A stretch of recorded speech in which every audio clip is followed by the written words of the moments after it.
Assalamualaikum warahmatullahi wabarakatuh. Wassalatu wassalamu ala asyrafil anbiya'i wal mursalin sayyidina Muhammadin wa ala alihi wa sahbihi ajma'in. Amma ba'du. Teman-teman yang saya cintai, hamba Allah yang insya Allah dimuliakan oleh Allah Subhanahu wa Ta'ala, marilah kita mengucapkan syukur atas kehadirat Allah Subhanahu wa Ta'ala, karena berkat rahmat dan hidayahnya kita bisa berkumpul di tempat ini yang insya Allah juga dimuliakan oleh Allah Subhanahu wa Ta'ala. Amin ya robbal alamin. Dan semoga salawat serta salam selalu tercurahkan kepada junjungan Nabi kita Muhammad Sallallahu Alaihi Wasallam serta para sahabat-sahabatnya. Pada kesempatan kali ini saya akan membagi ilmu dan pengetahuan saya tentang macam-macam zina dan hukumnya di dalam Islam. Saat kita mendengar kata zina, hal yang pertama pasti terpikirkan oleh kita adalah perbuatan seksual yang dilakukan oleh laki-laki dan perempuan yang belum terikat dalam pernikahan. Namun sebenarnya yang dimaksud zina itu adalah perbuatan yang kita lakukan dan mengandung unsur zina. Kalau begitu, perbuatan apa saja yang masuk ke dalam macam-macam zina?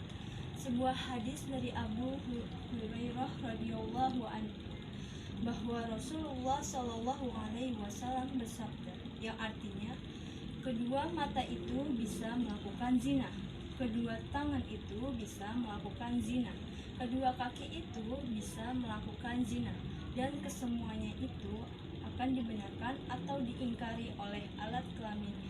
Hadis riwayat oleh Imam Bukhari dan Ibnu Muslim dari Ibnu Abbas dan Abu Hurairah. Dan setiap Bani Adam mempunyai bagian dari zina, maka kedua mata pun berzina, dan zinanya adalah melalui penglihatan. Dan kedua tangan berzina, zinanya adalah menyentuh kedua kaki.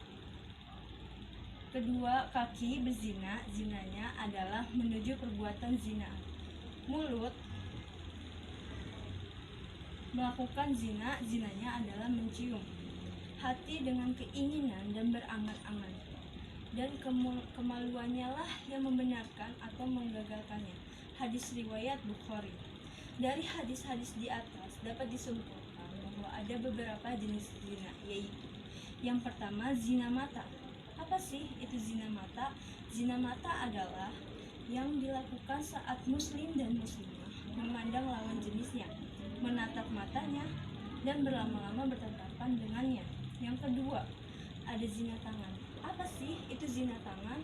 Zina tangan adalah yang dilakukan oleh dua orang yang bergandengan tangan dengan yang bukan mahramnya. Yang ketiga, zina kaki.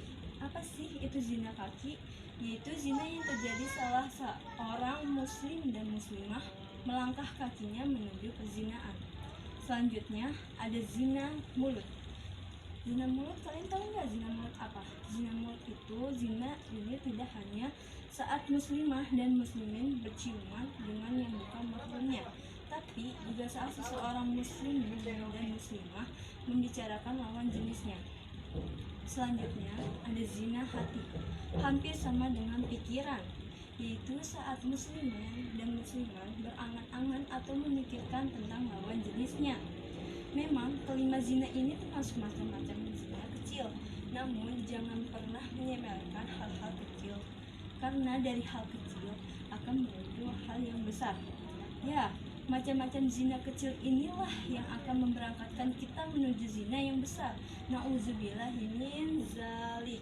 Pada hari yang mendekati akhir zaman ini, banyak sekali kasus yang berkaitan dengan perzinaan. Uniknya, para pelaku zina kebanyakan adalah anak-anak remaja. Mereka beranggapan bahwa hal-hal inilah sudah menjadi hal yang krusial atau sudah biasa. Sudah biasa, lagian tidak akan terjadi apa-apa kok. Kan cuma lihat-lihatan doang dan pegang-pegangan tangan doang. Sudah bisa diprediksi. Pasti jawaban jawabannya yang akan diberikan kebanyakan remaja sekarang adalah seperti ini. Padahal mereka tahu bahwa Allah sangat membenci orang-orang yang mendekati zina, apalagi sampai melakukannya. Dijelaskan dalam Quran surat Al-A'raf ayat 32. A'udzubillahi minasyaitonirrajim. Bismillahirrahmanirrahim. Wala taqrabuz zina innahu kana fahisha wa sa'a sabila. Yang artinya, dan janganlah kamu mendekati zina, sesungguhnya zina itu adalah perbuatan yang keji dan suatu jalan yang buruk. Quran surat Al-A'raf ayat 32. Jadi wahai para remaja, jangan sampai kita mendekatkan diri kepada perbuatan zina, karena itu adalah dosa yang besar. Kita tidak mau dibenci oleh Allah Subhanahu wa taala, apalagi sampai masuk neraka. Nauzubillah min dzalik.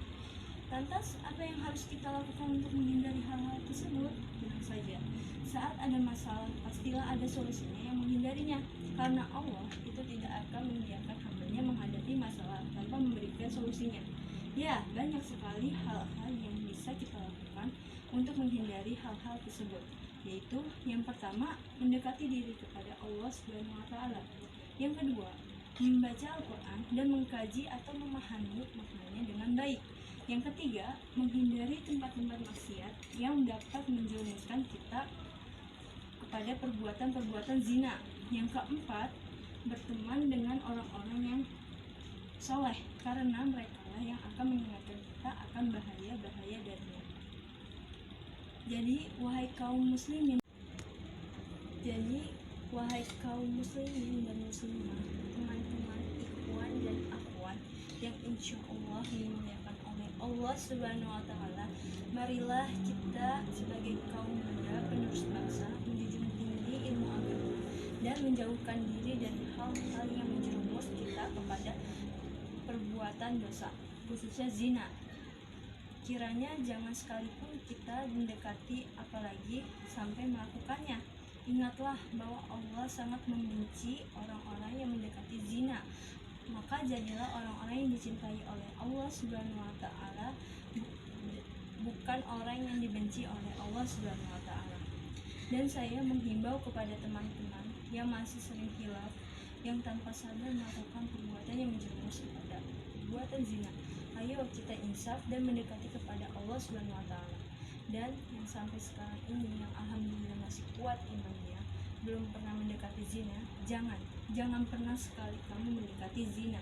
Teruslah menatap iman dan ketakwaanmu kepada Allah Subhanahu wa taala.